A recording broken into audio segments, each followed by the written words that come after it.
उन चीज़ों को बैन किया जाता है। जो भी मतलब कोई ऐसी चीज़ें, कोई ऐसी दवाई। Respected chairperson tehsil legal service authority CGM sir Mohammad Anwar Al Nasir sahab, मेरे कलीग एडवोकेट शेख नासिर साहब, मेरी कलीग दूसरी एडवोकेट पूजा जी, आज हम सभी लोग यहाँ पे इसलिए गैदर हुए हैं ताकि कंज्यूमर लॉज पे हम कुछ चीज़ें डिस्कस करें कि आपके क्या हकूक है जो हमारा कॉन्स्टिट्यूशन हमें प्रोवाइड करता है, और कैसे क्या क्या कानून जो हैं अभी तक बने कंज्यूमर के राइट्स को प्रोटेक्ट करने के लिए, और किन किन के ऊपर क्या क्या लाइबिलिटीज़ पड़ी हुई हैं इन चीज़ों के लिए, और कहाँ कहाँ पे कौन कौन से फॉरम्स हैं जो आपके रेस्क्यू पे आएंगे, आपके ग्रीवांसेस वगैरह जो होंगे तो उन चीज़ों को रिड्रेस करने के लिए जो है कहाँ कहाँ कौन कौन से फॉरम्स हैं। कंज्यूमर लॉ जो रहता है 1986 पहले बना हुआ था कंज्यूमर एक्ट 1986, उसको फिर उसमें अमेंडमेंट की गई 2019 में।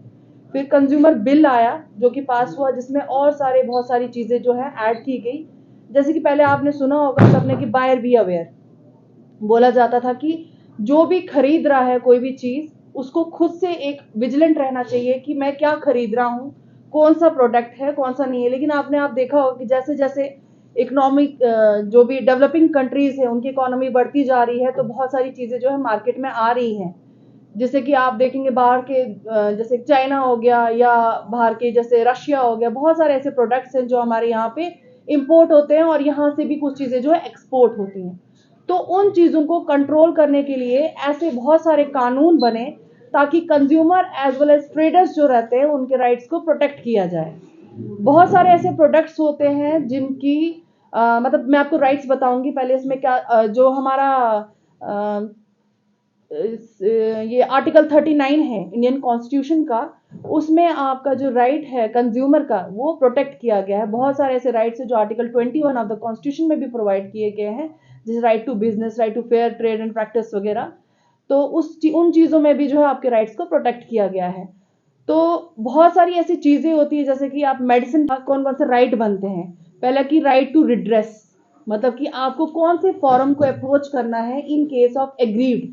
अगर आप ऑनलाइन कोई शॉपिंग कर रहे हैं या ऑनलाइन कोई प्रोडक्ट खरीद रहे हैं, क्योंकि उसमें पहले ये चीज़ें नहीं थी, जैसे जैसे ऑनलाइन ट्रेडिंग वगैरह, ऑनलाइन कंज्यूमर खरीदने लगे, तो उन चीज़ों को उनके राइट्स को प्रोटेक्ट करने के लिए क्या किया गया कि डिस्क्लोज किया गया। तो right to disclosure, right to information and right to redress, ये सारी चीज़ें जो है इसमें कॉन्स्टिट्यूशन में थ्रू जो बिल 2019 का था उसमें ये चीज़ें लाई गई, ताकि जो आप ऑनलाइन शॉपिंग वगैरह करते हो उसमें आपने देखा होगा कि बहुत सारे डिस्क्लेमर्स लगे होते हैं। डिस्क्लेमर्स इन द सेंस कि प्रोडक्ट्स की क्वांटिटी, उसकी क्वालिटी, और इकोनॉमिकली मतलब उसका वो देखा जाता है कि वो उसका जो मतलब हाँ प्राइस वगैरह वो सारा डिस्क्लोज होता है, सो दैट कि कुछ भी ऐसा हिडन चीजें ना हो जिसकी वजह से कंज्यूमर को धोखा लगे। राइट लाई गई, सबको बताया गया कि ये चीजें हैं। और आपने देखा होगा कोई भी प्रोडक्ट डिस्ट्रिक्ट लेवल पे और स्टेट लेवल पे हमारे यहाँ पर जो है जहाँ पे कि आप अपनी कंप्लेंट्स वगैरह फाइल कर सकते हो, और उन चीजों में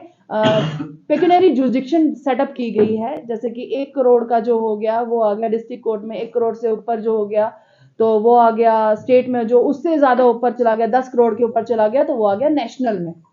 वहां पे क्या किया जाएगा, कोई भी ऐसा प्रोडक्ट, मैंने जम्मू में भी बहुत सारे कंज्यूमर के ऐसे केसेस मतलब डील किए थे regarding the quality of the product जो आप खरीदते हो, चाहे वो मिल्क प्रोडक्ट्स हो, चीज हो, बहुत सारी चीजें, जैसे तेल, बहुत लोग क्या करते हैं एक बार यूज करने के बाद में उसको बार बार यूज करते हैं तो वो आपके लिए पॉइजनस हो जाता है।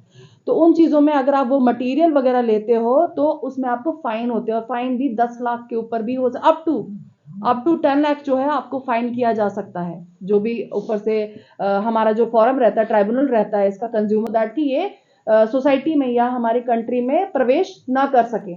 उसके अलावा येलो कलर की भी होती हैं जो कि इन बिटवीन होती हैं, वो फिर हमारी जो मिनिस्ट्री होती है उसका काम बनता है कि वो हमें किस किस तरीके से कैसे प्रोडक्ट को मतलब उन चीज़ों को कंट्रोल करते हैं।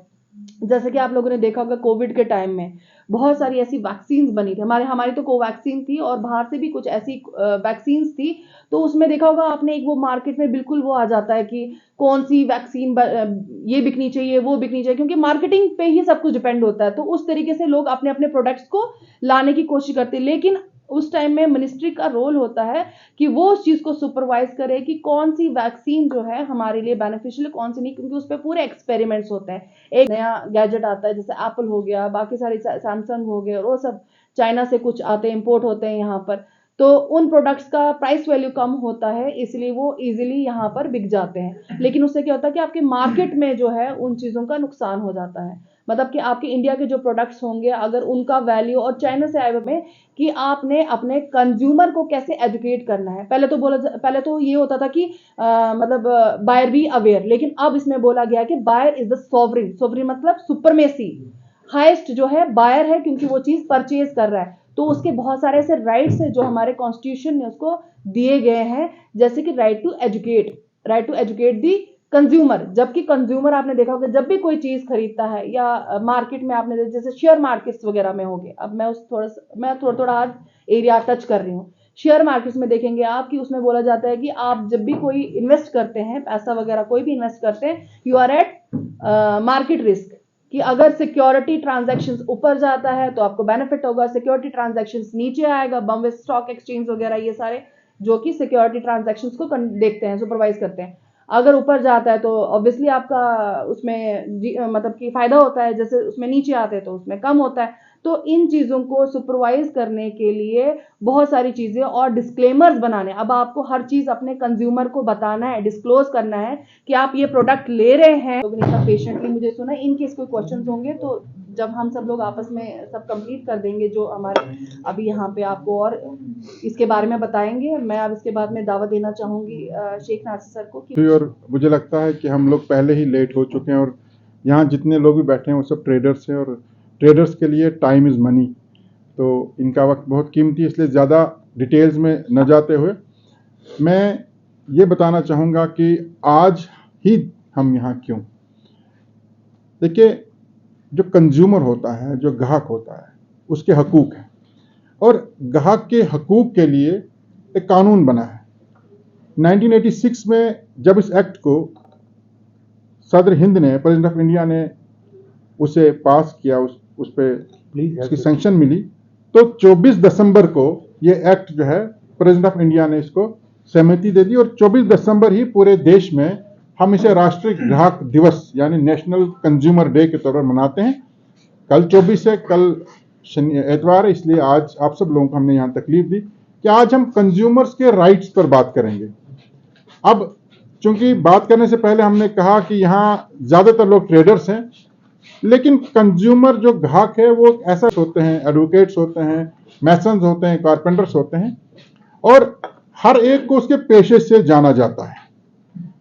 ट्रेडर को उसके पेशे से जानते हैं, वकील को उसके पेशे से जानते हैं, लेकिन कंज्यूमर एक ऐसा लफ्ज है, एक ऐसी पहचान है जो हर कोई है। चाहे वो डॉक्टर है वो भी कंज्यूमर है, वो इंजीनियर है वो भी कंज्यूमर है, वो ट्रेडर है वो भी कंज्यूमर है। वाहिद और वाहिद एक ही ऐसा टाइटल है जो हर इंसान के साथ जुड़ा है।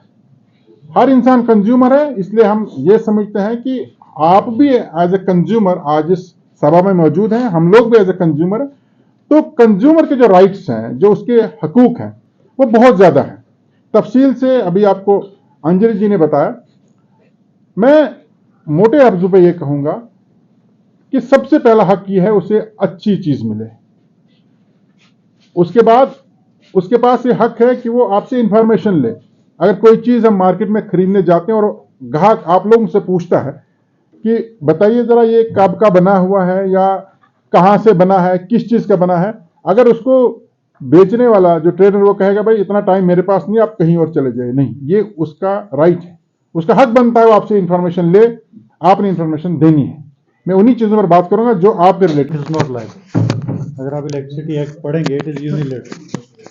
Government is under an obligation to provide you electricity, but you can't complain कि हमें नहीं मिल रही। So long as that defect is cured by the legislature or the parliament, it is a unilateral act, because I have remained electricity magistrate.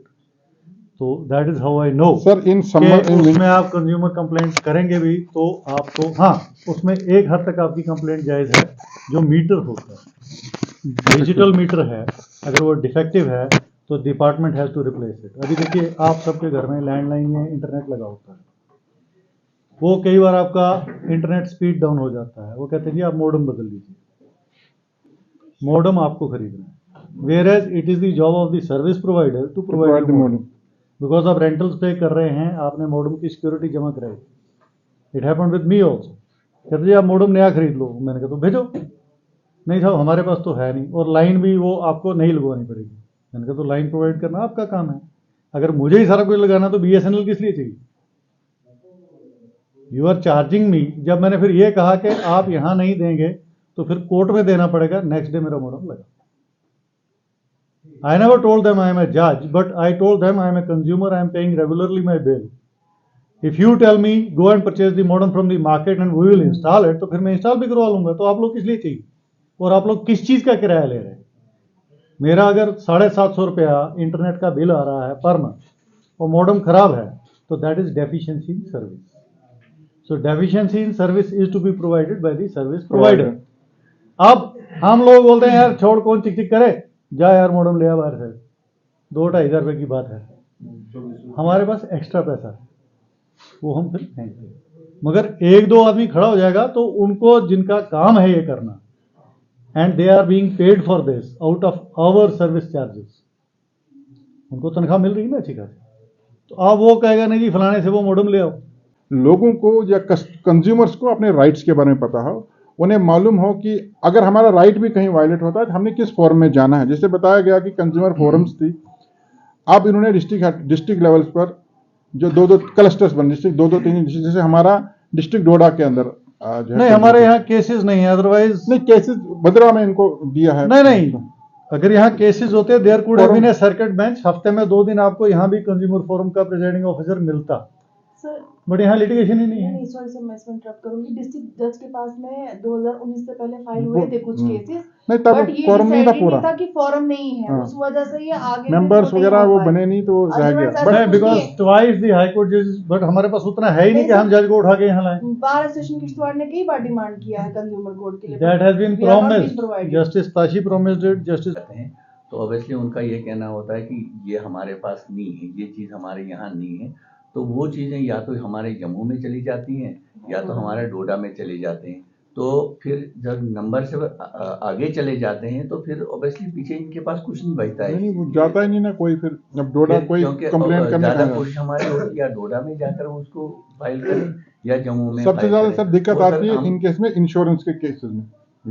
बाकी तो चलो छोटी मोटी complaints ना अवॉइड कर भी सकता है, लेकिन इंश्योरेंस के बड़े बड़े क्लेम्स रहते हैं जो कंज्यूमर कोर्ट्स में, उसकी वजह से जो है सारे के सारे जो टाइम बाद हो जाता है, उसको भी जम्मू भेजना पड़ता है। मुझे लगता है सर आप करें उसके बाद बात करनी थी कि कंज्यूमर्स के राइट्स, बड़ी छोटी छोटी चीज़ें होती हैं जिनको हम डे टू डे लाइफ में या तो नज़रअंदाज करते हैं या सोचते हैं कि टाइम, वो आपकी अपनी जगह ठीक है, टाइम इज़ मनी।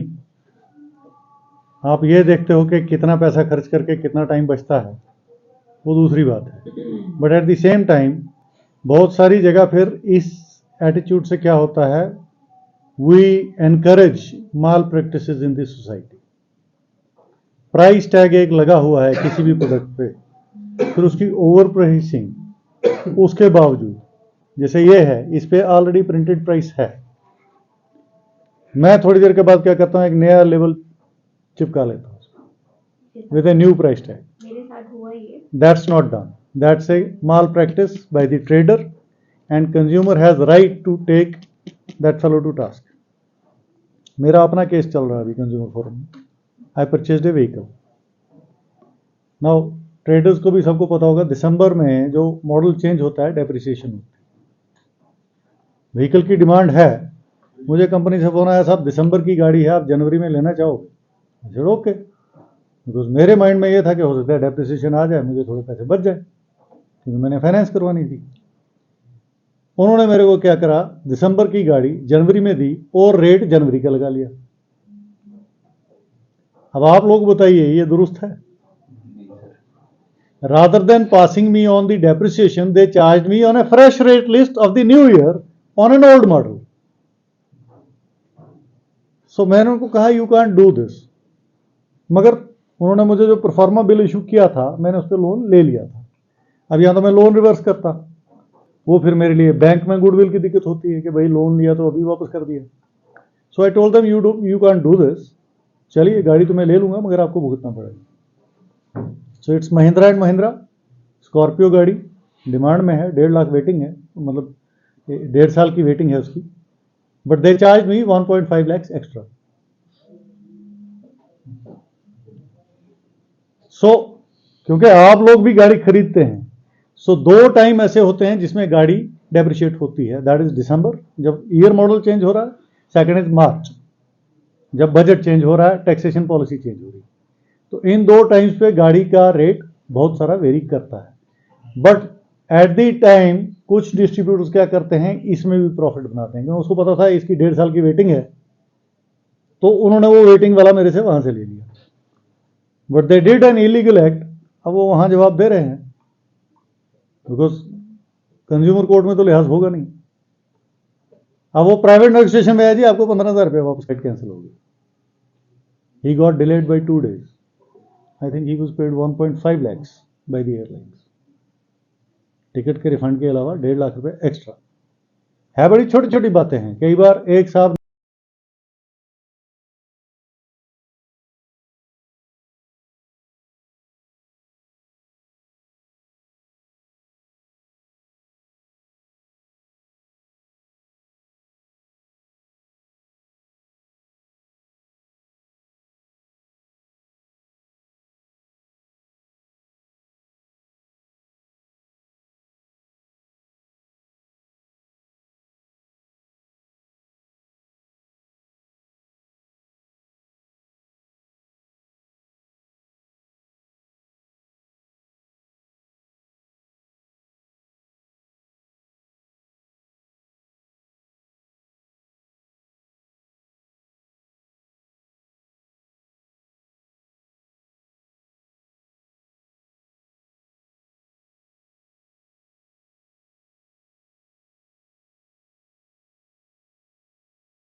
अभी जल्दी में रास्ता ही नहीं है।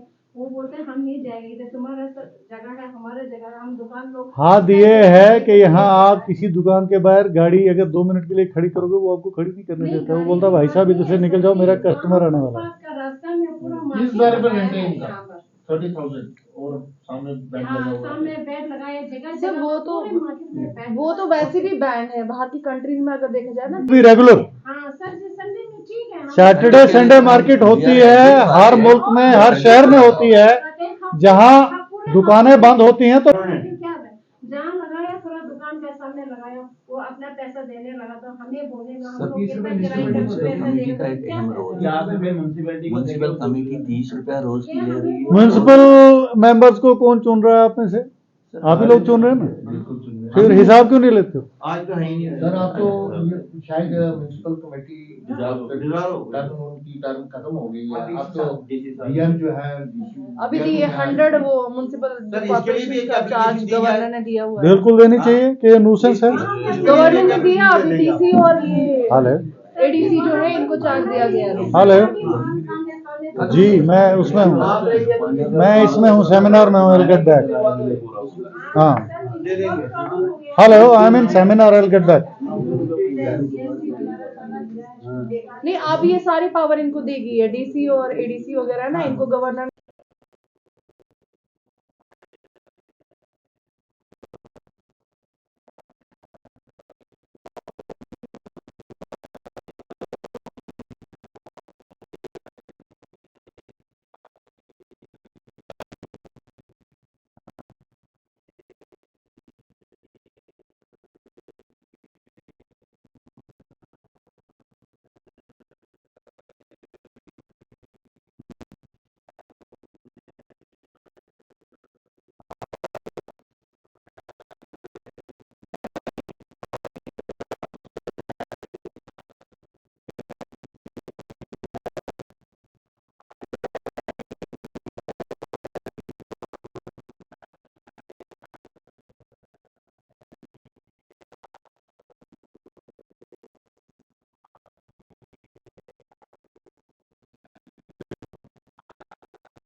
लोन रखा है।